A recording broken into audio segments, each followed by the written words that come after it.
तो hi everybody, my name is Rohit Kumar. आज सबसे मोस्ट इम्पॉर्टेंट एक हम टॉपिक पर बात करने जा रहे हैं और वो है यूपीएससी एग्जाम के फॉर्म को कैसे भरें। जैसा कि आप सभी जानते हैं कि यूपीएससी ने खास करके अपने फॉर्म में काफी कुछ बदलाव किया है और बदलाव के पीछे कारण है पिछले साल का इंसिडेंट, खास करके पूजा को लेकर के जो मामला आया था। यूपीएससी इस बार बहुत ज्यादा सीरियसली हो गई और बहुत सारे बच्चों को फॉर्म को लेकर बहुत सारी समस्याएं हो रही है कि फॉर्म को कैसे भरे। बहुत सारे बच्चों को यह भी नहीं पता है कि ओटीआर फॉर्म कैसे भरा जाता है और कितने फेजेस में। अगर लास्ट ईयर के अगर फॉर्म को आप देखेंगे तो ओनली 2 फेजेस हुआ करता था, part first and part second. Part first में जो फॉर्म होता था, इंट्रोडक्शन से संबंधित आपकी पर्सनल जानकारी होती थी, आपसे संबंधित जानकारियां होती थी। और पार्ट सेकेंड में जो होता था वो आपके एकेडमी से रिलेटेड हुआ करता था। जैसे फॉर एग्जांपल आपका सेंटर कहां होगा, आपका ऑप्शनल क्या होना चाहिए, इस तरीके से फॉर्म हो जाए। लेकिन इस बार कंप्लीटली चेंज हो चुका है। तो मैं चाहता हूं कि मैं एक एक करके मैं आपको दिखाऊंगा कि इस बार फॉर्म कैसे फिलअप करना है और किस तरीके से आप स्टेप बाय स्टेप आगे बढ़ेंगे। चलिए सबसे पहले मैं आपकी शुरुआत यहां से करते हैं। सबसे पहले आप गूगल पर जाओ और गूगल पर जाने के बाद यूपीएससी आप टाइप करो और यूपीएससी टाइप जैसे ही करेंगे तो ये आपका सेक्शन खुलेगा। ये सेक्शन खुलने के बाद आप देखोगे यहां पर जाना है, यहां पर वन टाइम रजिस्ट्रेशन यानी ओटीआर। ओटीआर का फुल फॉर्म होता है one time registration examination for UPSC. वो बच्चे जो लास्ट ईयर भी ओटीआर फॉर्म फिल किया था तो उनको ओटीआर भरने की जरूरत नहीं है। वो पिछले साल जो आपने ईमेल आईडी दिया था उसी से आप काम कर सकते हैं। तो जैसे ही आप इस पर क्लिक करेंगे तो इस तरीके का सेक्शन आएगा। अब इस सेक्शन में आने के बाद आपको क्या करना है कि यहां पर ओटीआर में ईमेल आईडी को फिल करना है। अब देखो यहां पर ईमेल आईडी आपने डाला। ईमेल आईडी जैसे ही आप डालोगे, अगर मोबाइल से रजिस्टर्ड किया होगा लास्ट ईयर, अगर आपने मोबाइल नंबर से रजिस्टर्ड किया होगा तो आप इस मोबाइल नंबर के सेक्शन पर जाओ। तो ईमेल पर जैसे ही आप ईमेल, जैसे मान लिया कि मेरा ईमेल आईडी है समथिंग जो भी है ईमेल आईडी, अब हमने इस पर टाइप किया। टाइप करने के बाद हम गेट ओटीपी पर क्लिक करेंगे। ये पार्ट जैसे ही गेट ओटीपी पर जब आप क्लिक करेंगे तो आप ये देखोगे कि आपके पास 5 मिनट्स का टाइम दिया जाएगा और आप ईमेल पर जाओ, जाकर के ओटीपी लेकर के आओ। और ओटीपी कहीं जाना नहीं है, मतलब उस पर जाओ सेक्शन पर और उसके बाद वो नंबर डाल करके और फाइनली जो है वेरिफिकेशन कोड डाल करके लॉगिन करेंगे। जब आप लॉगिन करोगे तो आपका 2 ऑप्शंस होगा, 2 तरीके। एक चीज और भी मैं आपको बताना चाहता हूं, वो उनके लिए जिनका ऑलरेडी ओटीआर रजिस्टर्ड है। लेकिन वो बच्चे जो इसी साल फॉर्म भर रहे हैं, फिल कर रहे हैं, पहली बार पहला अटेम्प्ट है, तो उनके लिए न्यू रजिस्ट्रेशन पर क्लिक करना होगा। और न्यू रजिस्ट्रेशन पर क्लिक करने के बाद इस तरीके का सेक्शन आएगा। इसमें सारे इंफॉर्मेशन को फिल करना पड़ेगा, जैसे नाम, फिर नाम के बाद नेम में आपका, उसके बाद उसका वेरीफाइड नेम होगा, फिर उसका आप कह सकते हैं कि वो आप सेलेक्टेड चेंज नेम ऑप्शंस भी आपका, फिर चेंज नेम अगर आपने बदला है तो जेंडर क्या है, डेट ऑफ बर्थ, जो भी बेसिक इंफॉर्मेशन है वो सारे बेसिक इंफॉर्मेशन आप फिल करेंगे। और फिल करने के बाद फाइनली यहां पर सबमिट करेंगे। सबमिट करने के बाद जो है आपका ओटीआर रजिस्ट्रेशन हो जाएगा, यानी आप ओटीआर रजिस्ट्रेशन हो चुके हैं, यानी कि आप कह सकते हैं कि वन टाइम रजिस्ट्रेशन आपका हो गया।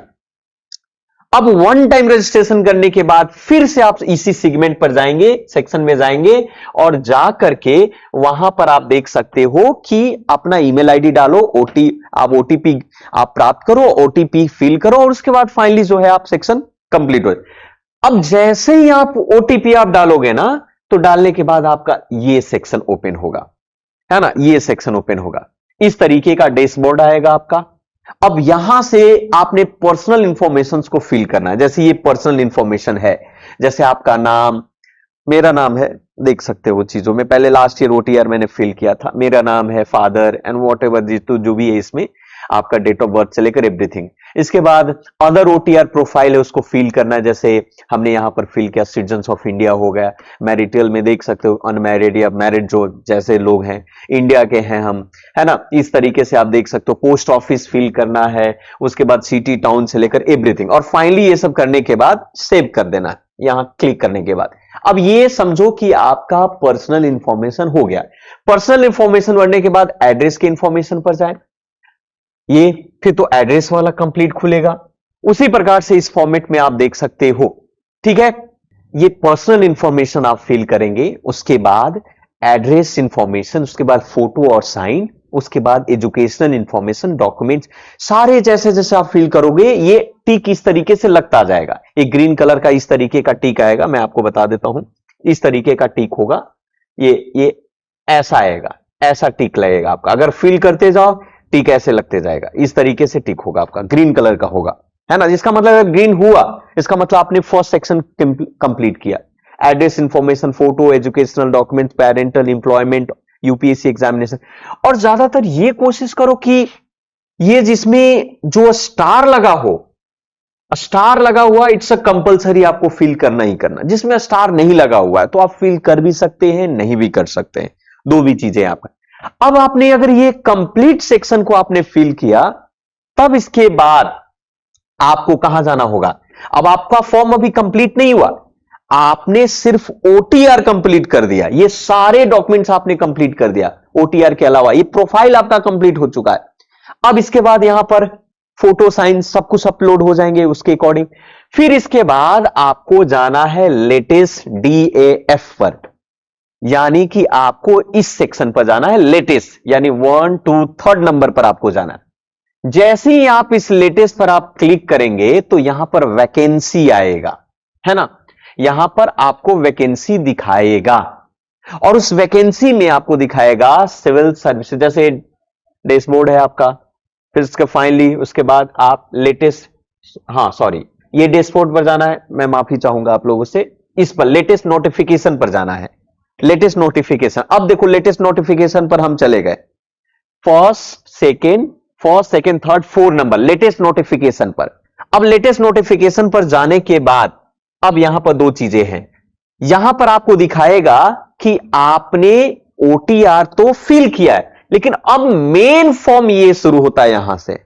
ये पार्ट फर्स्ट और part second and part third and part 4, यहां से मेन फॉर्म शुरू होगा। मेन ये है आपका, ये यूपीएससी का। वो अभी तक आपने क्या फिल किया, ओटीआर फिल किया है, वो आपका बेसिक इंफॉर्मेशन है, वो आपका पर्सनल इंफॉर्मेशन है, आपका एकेडमिक इंफॉर्मेशन, आपका पेरेंट का इंफॉर्मेशन, आपका मदर का इंफॉर्मेशन है, सैलरी से लेकर एवरीथिंग, इनकम, कास्ट से लेकर। लेकिन मेन फॉर्म यहां पर हम फिल कर रहे हैं। यहां पर देखो क्या लिखा हुआ है, दो चीजें यहां पर लिखा हुआ है कि सिविल सर्विसेज प्रीलिम आप एग्जाम 2024, ये पर देखो सिविल सर्विसेज और इंडियन फॉरेस्ट सर्विस। मान लिया कि जो बच्चा इस साल आईएफएस का भी फॉर्म भरना चाहता है तो वो भी आपको इसी के साथ आपको करता है। अब यहां पर आप जाओगे, अब यहां पर देखो, अब यहां पर जाने के बाद आप देखोगे कि पहला जो सेक्शन है इस पर आप क्लिक करोगे। जैसे आप क्लिक करेंगे पूछेगा कि क्या आप ओटीआर प्रोफाइल को अपडेट करना चाहते हैं या एडिट करना चाहते हैं, या फिर एग्जामिनेशन प्रोफाइल पर जाना चाहते। तो मैं यहां पर जाना चाहता हूं, तो जाहिर सी बात है इस पर हमने क्लिक किया।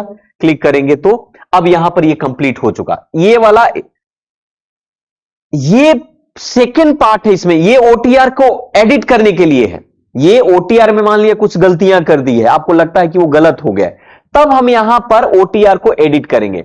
लेकिन अगर हमें आगे के फॉर्म पर जाना है तो ये वाला सेक्शन पार्ट फर्स्ट पर क्लिक करेंगे। तो जब पार्ट फर्स्ट पर क्लिक करोगे आप, तो आप देखो यहां पर ये पूरा एक बार रीड करो अच्छी तरीके से, पेशेंस के साथ, क्योंकि एग्जाम का फॉर्म भर रहे हैं। तो आप रीड करने के बाद फाइनली आपको क्या करना है, क्योंकि इसमें बहुत सारे बच्चे सीबीएसई बोर्ड के हैं, बहुत सारे बच्चे स्टेट बोर्ड से होते हैं। तो सीबीएसई बोर्ड में ग्रेड सिस्टम होता है, स्टेट बोर्ड्स में आप देखोगे तो खास करके परसेंटेज होता है। तो ग्रेड को परसेंटेज में कन्वर्ट करने के लिए ये आपको पढ़ना पड़ेगा, याद रखना इस चीजों पर।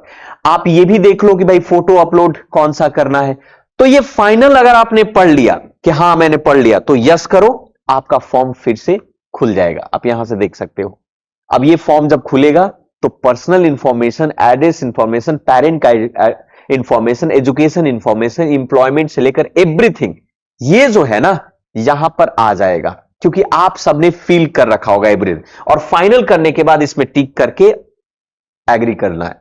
ये आपका समझो कि अब देखो, अभी मैं ऐसा नहीं किया हूं क्योंकि मैंने फिल नहीं किया है, तो इसलिए वो चीजें नहीं आ रही है, क्योंकि ये देखो आपका क्रॉस क्रॉस दिखा रहा है। लेकिन आप वाले में सब में क्या दिखाएगा, आपको टिक लगा हुआ दिखाएगा, इस तरीके से दिखाएगा, ये देख सकते हो, इस तरीके से फॉर्मेट में आपको दिखाएगा, इस तरीके से ऐसे लगा हुआ होगा कंप्लीट आपका।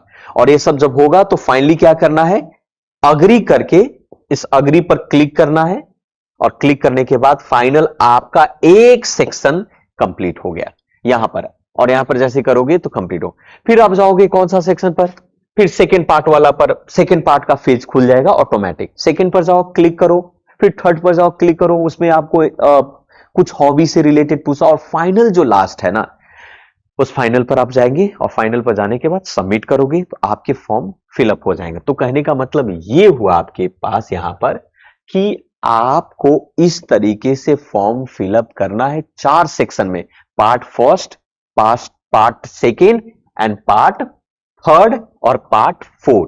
तो इस तरीके से फॉर्म भरना है आपका। ओटीआर के बाद 4 सेक्शन में है। हालांकि ओटीआर जरा फिल करोगे तो मैक्सिमम जो इंफॉर्मेशन होगा पार्ट फर्स्ट और सेकंड में ऑटोमेटिकली अपलोडेड होगा, फोटो ऑटोमेटिक अपलोडेड होगा, एवरीथिंग। सिर्फ आपको उस सेक्शन में जाकर क्लिक करना है, और जो बचे हुए इंफॉर्मेशन उस इंफॉर्मेशन को उसमें ऐड कर देना है, और फाइनल पेमेंट के बाद उसको सबमिट कर देनी है। और जैसे ही आप सबमिट करेंगे, आपके फोन पर आएगा एक टेक्स्ट मैसेज आएगा, और उसमें लिखा होगा कि यू आर सक्सेसफुली, है ना, सबमिटेड योर एप्लीकेशन फॉर्म, या आपके ईमेल पर भी आएगा, और इससे ये पता चलेगा, और आपको एक रजिस्ट्रेशन नंबर भी आएगा। तो इसका मतलब ये हुआ कि आपने फॉर्म भर दिया, और अब तैयारी करो, मस्त से पढ़ाई करो प्रॉपर तरीके से।